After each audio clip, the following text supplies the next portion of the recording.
I was looking at the I'm not sure if you keep up with like crypto and stocks and stuff, but I was looking into what's happening like earlier this morning. Apparently one of the exchanges for crypto is filing for bankruptcy, and people are losing their minds like withdrawing Bitcoin out of their accounts. It's pretty interesting just to observe.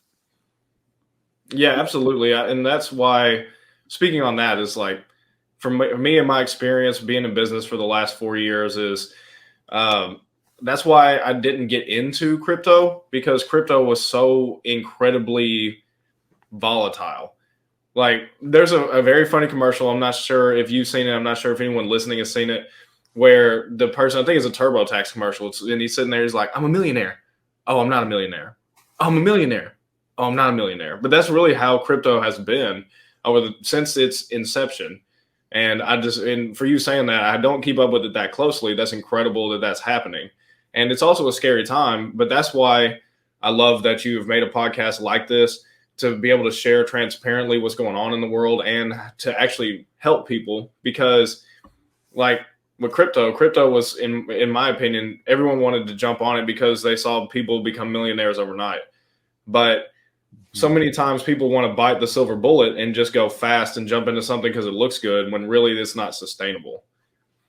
They catch a mad case of FOMA, of fear of Yep. missing out.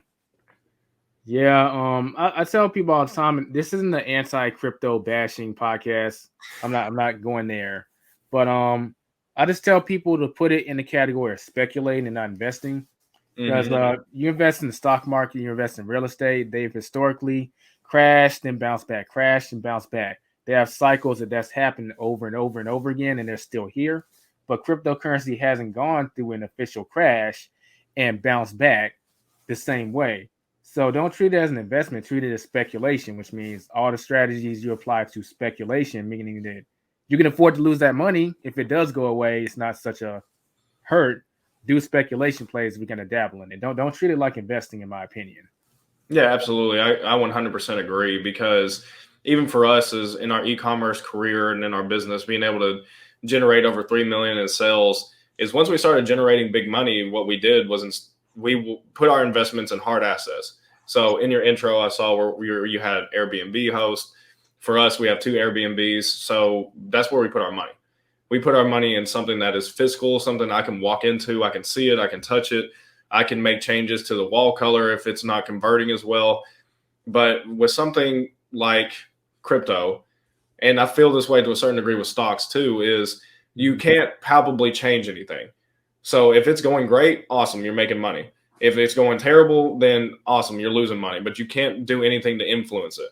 With something that's physical like real estate, you can actually go and change the roof or change the windows or change the wall color or the couch and get a higher conversion rate because of that.